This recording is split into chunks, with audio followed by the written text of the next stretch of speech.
We only have a few minutes, so try to be brief. Okay. I would do absolutely anything you say. Right. Why did you call the movie Stop Making Sense? Because it's good advice. Because music and performing does not make sense. Amazing. It is my job. How did you... Exactly. All right, let's clap. Your favorite part of the show. 3, 2, 1. Hey, everybody, welcome back. Gosh, we did on a whim, by the way, not planned. Basically, it was like, let's do something really different. This is the first thing that came to mind was Talking Heads, the Stop Making Sense concert. And to my amazement, James really liked both songs we did. We did Psycho Killer, and we did Life During Wartime. And I think I lost a gallon of sweat just watching them do that. This isn't even a Talking Heads song. This is a David Byrne solo song that he did for a soundtrack called Catherine Wheel. It came out in 1980. Okay. This is really great because the film takes a new flavor here. It's not just showing the band performing. They're doing things that you would likely see in a lot of music videos where they're getting a little bit more theatrical. This is a few songs after the Life During Wartime performance. You'll notice because of the amount of sweat on everybody. As I said, the energy level does not let up. And man, I saw in the comments somebody was like, if you imitate David Byrne throughout this video, you'll burn 14,000 calories or something like that. That's pretty funny, man. It's true. Oh my gosh. I believe it. So this song is called What a Day It Was.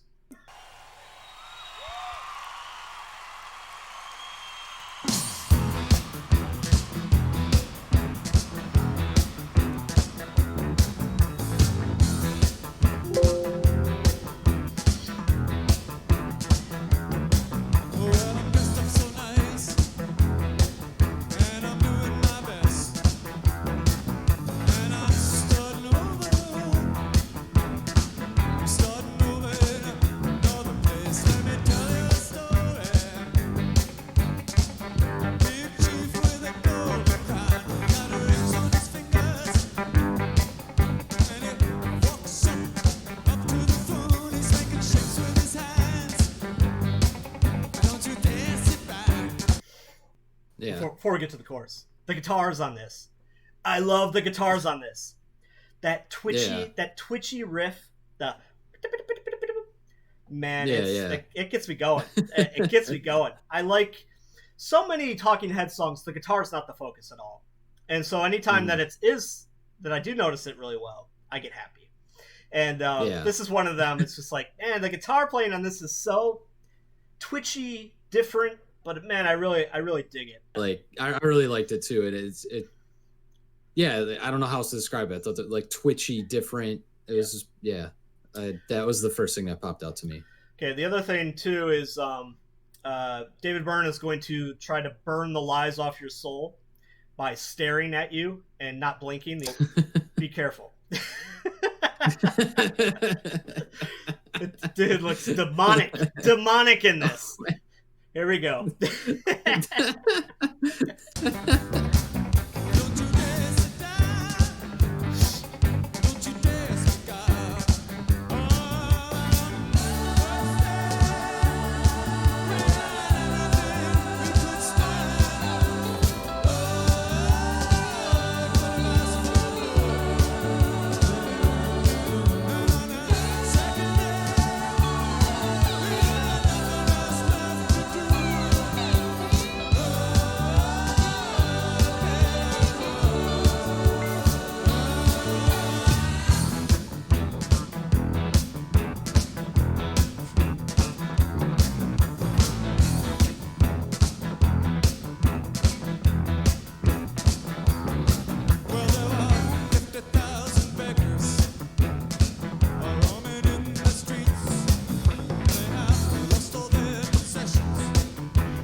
Look at his fucking neck.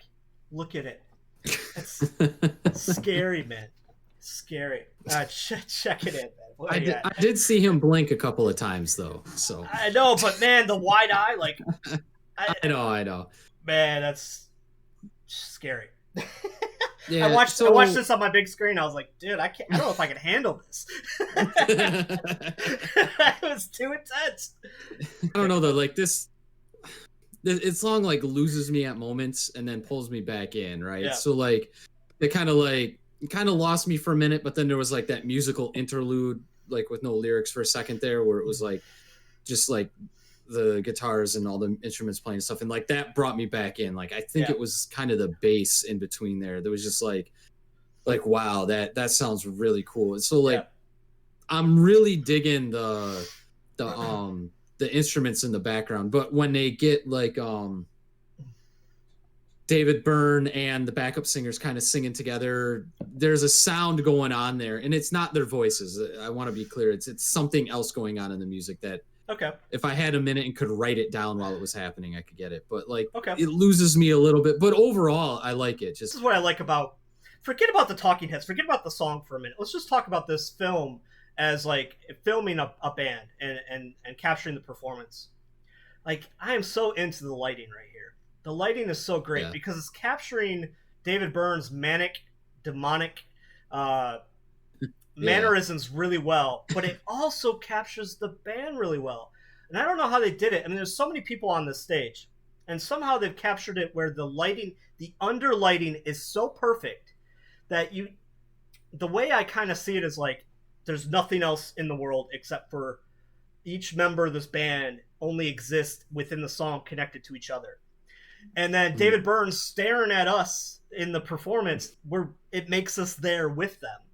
And so I like that. I like the quietness of the rest of the setup and just the underlighting. I could see this on a metal band and being intense as hell.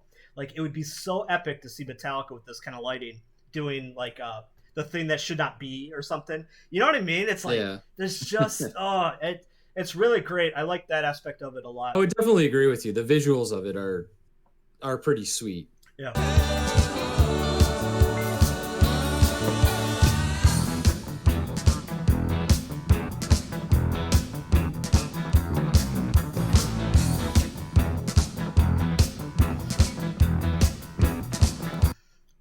This is what I'm talking about.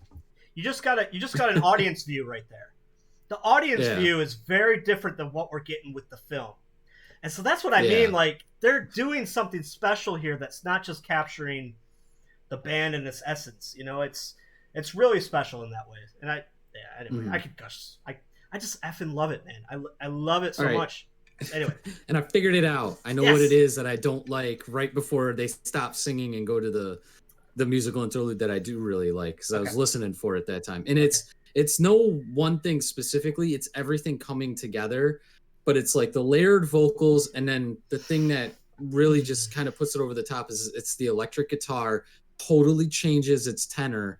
And to me, I know it's not, but to me it sounds like a ukulele. And all of a sudden, it's the little slide, the slide guitar thing that they're doing. Yeah. It's just like, and even slide guitar by itself wouldn't be bad. It's it's just, I know what you mean. I don't know. It's like it's all coming together, and it's just like it shatters the image for me. That's like of the song, and then I have to wait for them to stop doing that, and then that interlude after that where like they go back to that twitchy guitar, the bass. Yeah. I hear a lot better, and like they go to that, and all of a sudden I'm like right back, and I'm like, this is what I came for. Yeah, you know. All right, fair enough. Yeah. Well, there are 50,000 beggars roaming in the streets. They have lost all their possessions. They have nothing left to eat. Down from the boots of lightning, start an electrical storm. Starts to change the action. Como la fala, I said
my turn to complain. I hate that keyboard solo. I hate it so much. During the Life During Wartime performance, when the keyboard kicks on, I always kind of like, here it comes. But then it rocks, in my opinion. They do something really different with that, and it sounds modern. This sounds like 1972 Genesis prog BS. I hate the sound on that keyboard. I hate it. And it kills me because I love this damn song so much. Mostly agree with you. Up until the point where you were like, incoming keyboard solo, duck. Like, up until that point, I was like, it's not bad. This is fine. It works. Yeah. And then basically, after you said duck, for every second that the keyboard solo keeps going, I hate it more and more and more. It's really so bad. the longer it goes, the more I'm like, can this end already? Oh man, it's rough. It's rough. But hey, y'all, we were born in the '80s, so we missed that whole thing. All right, you're lucky we're listening to this. So I'm sorry, but I have never come around on that sound ever. I've never. Back to it.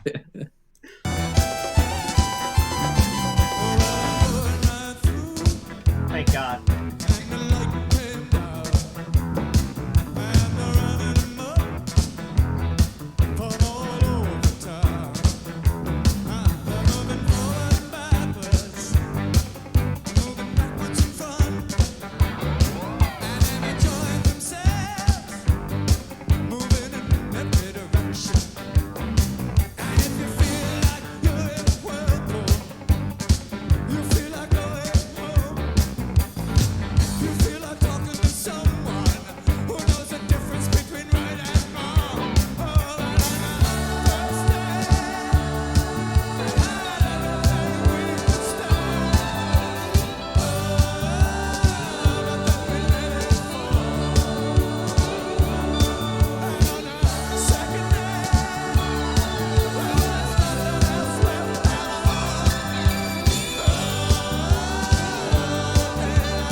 I love this, man. They do like this position switching thing as they share the microphones there.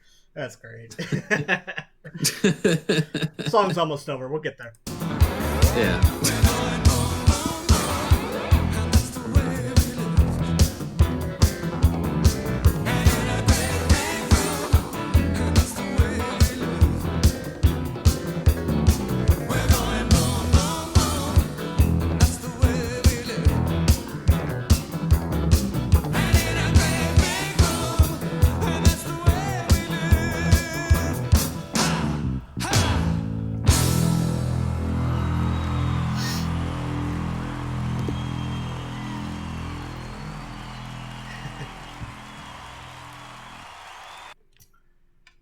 I don't know why that wasn't a big hit. I would say this, though, like, in the end, like, taking the song as a whole, you take out that keyboard solo, and I like it. You know, even with my bitching about the sections that I didn't like, I still think that they were overall pretty good, right? So there you go, everybody. No, but there was one other thing. It was like, there was a part where, like, he was just kind of I don't want to say grunting, but like not saying words, just kind of grunting, screaming into Yeah. the microphone. And all I could think is this, why do I like this? Yeah. Oh, I know. I I mean, liked that section and I couldn't explain why. it's because you and I like punk rock. That's why. We are just generally attracted to aggression in music. And yeah, I think that's where it comes from. Better than me just being like, oh. We like it because we like shouting to music, everybody. We like shouting to music. That's it. All right, I'm Justin. That's James. I'm bad at metaphors and explaining things. Bye-bye.